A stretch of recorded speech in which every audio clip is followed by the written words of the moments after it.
um reajuste de mais de 9,5% nos preços dos convênios médicos. E sobre isso conversamos agora com a advogada especialista em direito da saúde, Nicole Soares, que está aqui conosco nos estúdios da Jovem Pan. Muito bom dia, Nicole. Bom dia. Nicole, a gente sabe que toda essa questão é muito sensível, né? Em razão de tudo aquilo que aconteceu na pandemia, os custos que subiram demais. Mas como é que a senhora avalia, então, a condição aí daquele que paga as suas mensalidades e, claro, vai perceber um aumento significativo e nem sempre isso significa, evidentemente, lamentavelmente, um melhor tratamento, inclusive? Bom, é preciso começar a falar sobre esse assunto sempre fazendo aquela diferenciação sobre a aplicação desse reajuste, que nesse caso em específico é dos planos individuais e familiares. Porque hoje no Brasil a gente tem um quantitativo significativo de planos de saúde que são coletivos e empresariais. Quando a ANS publica esse índice de reajuste, ela está falando especificamente sobre esse índice aplicado ao familiar ou individual. Por que a gente precisa fazer essa delimitação?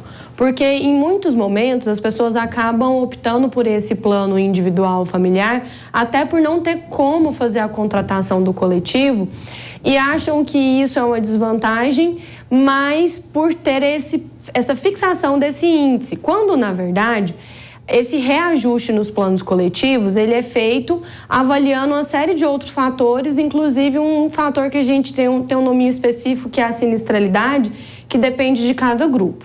Agora, uma outra ponta dessa análise é a questão disso superar, né, bastante a própria inflação. Mas como você bem começou a sua fala, existe aí um momento de reajuste e adequação, até mesmo que é reflexo do que a gente passou na pandemia. Eu sei que no dia a dia parece um tempo até de certa maneira distante, né, a gente falar da pandemia, mas os custos operacionais e todo o movimento de adequação e acomodação do setor de saúde permanece sendo impactado por esse período em que a gente teve uma diminuição muito grande do uso dos planos de saúde e depois a gente teve um retorno até mesmo pela realização dos procedimentos eletivos e todo o atendimento de saúde de praxe que é feito, né, de rotina, e que durante a pandemia a gente não fazia isso. Então é um cenário bastante complexo e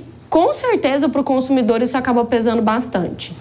Nicole Soares, agora a pergunta do nosso comentarista Cristiano Vilela. Doutora Nicole, bom dia, satisfação recebê-la aqui na Jovem Pan.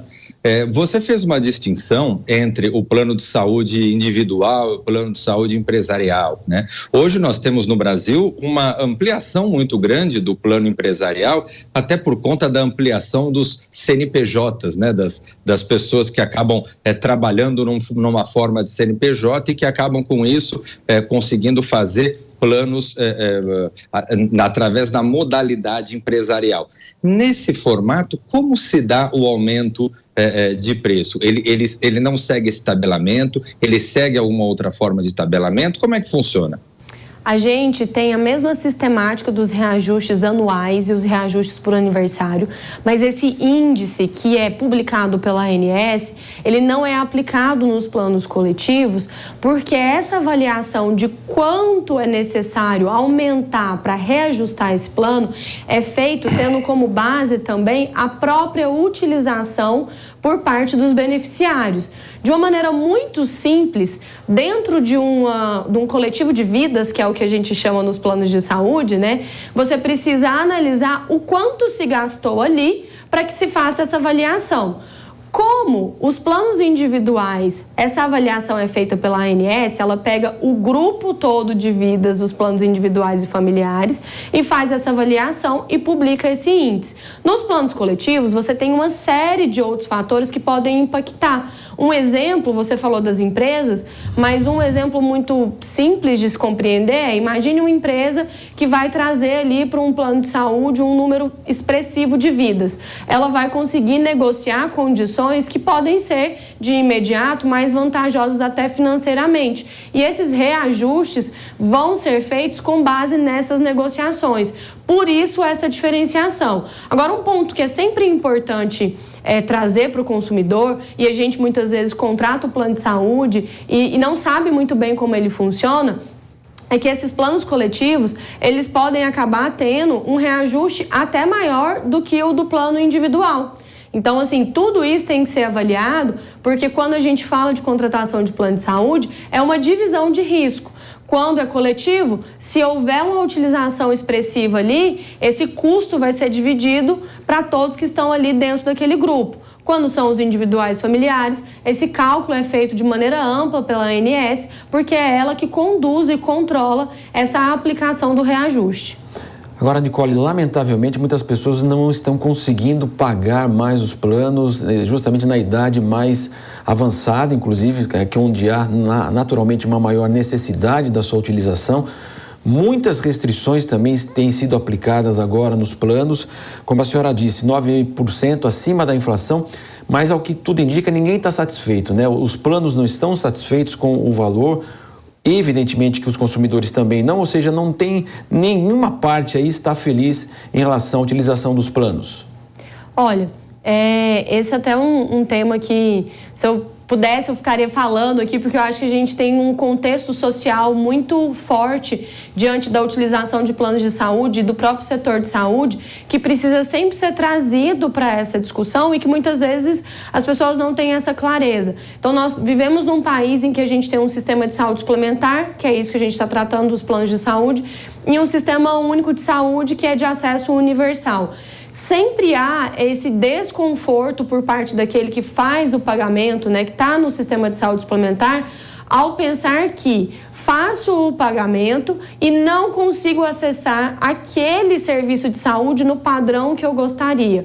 Nós somos um país relativamente jovem, principalmente diante dessa sistemática dos planos de saúde e da saúde suplementar e do Sistema Único de Saúde, e vivemos aí um momento de acomodação e até mesmo de reflexão sobre o que nós queremos diante da necessidade do acesso à saúde. Então, realmente, a gente tem uma contraprestação alta diante da renda que os brasileiros têm e, em muitos momentos, na hora em que se precisa do plano de saúde, você não consegue acessar, você não consegue o procedimento ou o tratamento necessário para aquela situação. Só que o que a gente também precisa entender é que os recursos são escassos, né? A gente não ter limitações, a gente não ter barreiras, pode fazer com que esse sistema simplesmente não consiga se viabilizar mais e deixe até mesmo de existir. Não acho que esse seja o cenário, mas diante da evolução da medicina e do quanto os procedimentos de saúde estão cada vez mais sofisticados e conseguem trazer melhores resultados,